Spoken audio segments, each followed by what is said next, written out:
Hello，各位觀眾，歡迎翻到嚟我哋恩尖記嘅頻道啦。咁喺我身邊咧就有我好朋友阿 Peggy 啦。Peggy 不如你介紹下你自己啊。好啊，咁我叫 Peggy 梁啦，咁我係樹藝師嚟嘅，咁我喺呢個行業咧已經做咗15年㗎啦。15年其實都唔係好發覺喎，因為你都好後生啊。樹藝師係做啲乜嘢㗎？樹藝師咧其實就係負責檢查樹木健康啦，同埋提供個樹木保養嘅建議俾客人嘅。嗱，大家都知道啦，我係大灣區嘅一個中介啦，即係物業嘅中介啦，就幫我哋嘅香港人咧就翻到大陸咧就去置業嘅。咁嗱，置業咧其實好多情況咧，佢哋都會揀別墅嘅，即係啲業主揀別墅。點解佢哋中意別墅咧？即係因為佢哋想要一個大花園啊嘛。咁大部分嘅業主咧都未必咧點樣識去設計我哋嗰個大花園嘅。咁嗱。最好啦，因為你係一個園藝師啦，咁我姑且叫你做園藝師先啦，因為你對植物咧都好有即係好資深啦，咁多年嘅經驗，咁你會唔會有一啲嘅業務啊或者範疇啊，可以幫我哋設計一啲？都有㗎，因為我公司咧其實就係一間園藝嘅顧問公司啦。咁除咗我自己本身係樹藝師之外咧，咁其實都會幫客人設計佢哋嘅花園嘅。咁連埋種植啦，同埋如果客人需要做保養嘅話咧，咁我公司都可以提供埋。即係之後個保養服務俾佢。其實保養都好緊要，因為我自己都好中意種花嘅。有好多時候咧，有啲植物咧，佢哋嘅特性咧，佢係需要好多陽光咧，有啲唔需要陽光啦，有啲就係會要淋水，有啲就係即係乾晒先至淋水啦。咁呢一方面咧都好重要，因為嗰個保養係好緊要。因為好多時候咧，我哋即係好深愛嘅植物種到麻麻地嘅時候咧，就會好心痛啦。咁呢方面你都有呢一方面嘅服務㗎嘛？都會有㗎。咁我哋做保養嘅時候就會同埋個即係客戶，我哋會幫佢淋水啦，同埋會幫佢打理啲植物啦。即係點樣打理法？即係如果你唔理佢咧，其實啲植物會風咗啲頭髮咁樣亂咁散嘅。咁所以我哋即係如果佢個植物本身係個波形咁樣，咁我哋就幫佢剪翻個波形。如果係平面嘅，就幫佢剪翻平面咁樣。咦？呢個我都冇乜去研究喎。植物亦都好多類型啦，有啲係戶外啦，而係有啲係室內嘅。咁你知有好多時候我哋香港咧就即係彈丸之地啦。不如咁樣啦，我哋今集咧就介紹一啲易種嘅，係室內可以啱嘅一啲植物啦。有會唔會係有花或者冇花咁都有分別嘅？都有分別嘅。咁咧其實如果容易打理嘅話咧，我就會介紹種虎尾蘭啦。即係你地方大少少可以種棵大㗎啦，細啲你又可以種棵細㗎啦。哦，大細都 OK 嘅。大細都 OK 嘅，係啊。咁其實就視乎翻你屋企嗰個範圍大細啦，或者你擺嘅地方擺喺邊啦。咁如果你話本身我有個好大嘅露台嘅，咁我咪種棵大啲咯。咁如果咪得個窗台仔嘅，咁我咪種棵細啲咯。咁會唔會又都啱 office 裏邊種嘅？Office 都啱嘅，佢哋可以內陰性多啲嘅，即係唔需要太多陽光，唔需要太多陽光。即係呢啲室內燈光都 OK。室內燈光都 OK 嘅，咁當然啦，如果你想佢健康啲嘅，咁就買盞靚少少嘅燈俾佢曬下啦。曬住佢咁樣啊？係啦。咁但係如果你話普通嘅，我都唔需要㗎啦，我就咁擺一盆喺度都 OK 嘅。除咗虎尾蘭之外，仲有冇其他？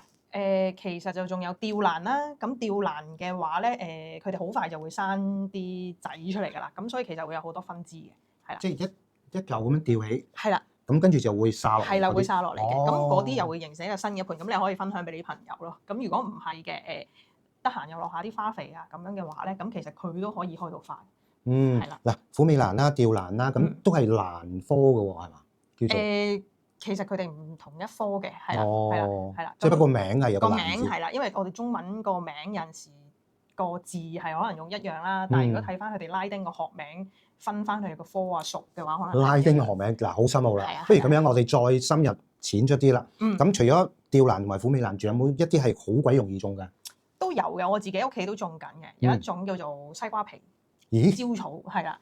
咁咧佢就好得意，佢個葉裏邊咧就好似啲西瓜皮有個西瓜皮咁紋咁樣。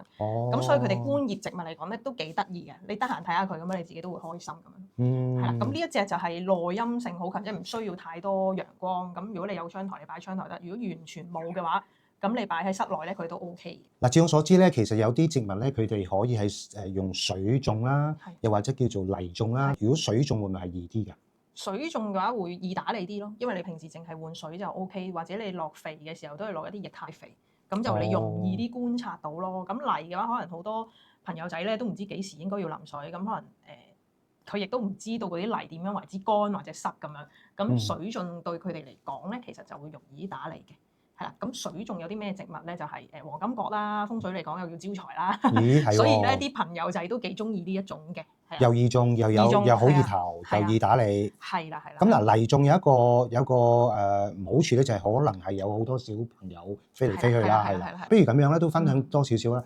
嗰個泥咧幾時乾？係咪插支筷子落去嘅？係啦，插支筷子落去，咁你就插入去泥入邊啦。咁如果你掹翻出嚟見到，哇都冇泥黐住，乾真真，咁啊真係乾啦。咁你真係要淋水啦。咁如果你插落去見到有啲泥都黐住嘅，都濕嘅，連筷子都濕埋，咁就真係好濕啦。咁就唔好再淋水咯。唔可以一味係咁淋水，即係諗住對佢好就餵水俾佢飲咧。會爛根嘅。係啦，係啦，會浸死佢嘅。咁所以我就唔建議即係咪都淋水先。你要檢查咗啲植物個情況先至好俾水佢。咁各位觀眾咧，亦都係咧就注意下你嗰個植物究竟係適合係土種啦，都係水種啦。咁嗱，呢個係頭先介紹個紮咧，都係一啲觀賞性冇花㗎，係咪？係啊，係冇花。咁如果有花嘅咧？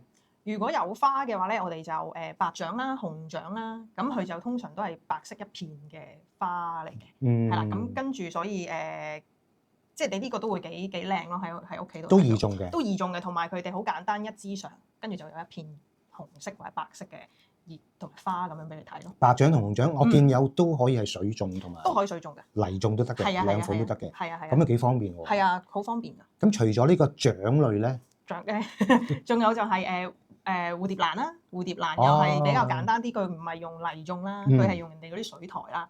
咁啊，得閒就噴下啲水落個水台度，咁其實佢哋就會生長到，同埋都會開花。我相信咧蝴蝶蘭咧，大家都唔陌生啦，因為去到年尾咧，好多一盤一盤沙落嚟，係啦，好好意頭，亦都好喜慶嘅。係啦，咁就可能你過年之後你就唔好抌咗佢喎，咁其實佢會再開花嘅。係咪剪咗嗰個開花嗰條？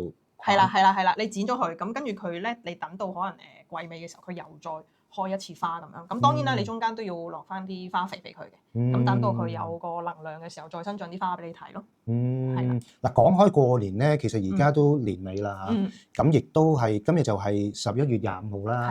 咁其實仲有一個月咧，就會係去到聖誕節嘅咯噃。係啊。咁我哋會唔會有啲乜嘢嘅介紹啊？有。咁啊，平時大家喺商場見得最多啦，紅色嗰啲花。聖誕花啦。咁啊，其實佢叫一品紅啦。咁你見到佢嘅花紅色嗰個咧，其實就唔係佢嘅花嚟嘅喎。係個葉嚟嘅。其實係葉嚟嘅，係葉同葉紅色嗰塊葉中間白色嗰個花仔咧，先至係佢嘅花嚟嘅。哦。係啦，所以其實佢都算係一種嘅觀葉植物咯。咁其實好少都喺屋企種聖誕花嘅喎。係啊，通常都係去到商場會見到咯。不過如果你屋企夠大嘅，你都可以買幾盆返屋企擺下。細細盆都係咯，都靚嘅。嗱咁樣咧，今集咧其實都係即係略略介紹下 Peggy 佢做緊啲乜嘢啦。咁又或者有啲乜嘢嘅室內植物，我哋可以種植到啊，亦都係易去處理嘅，即係唔難養嘅。咁嗱，不如咁樣啦，我都好想咧去下花墟喎。咁我哋下一集咧就帶大家去花墟，究竟有咩嘢嘅時令嘅譬如聖誕節，我哋會有聖誕樹啦，有冇嗰啲花嗰啲圈圈咧？咁我哋不如我哋去下外景啦，好嘛？好啊。咁我哋下一集咧就去花墟見啦。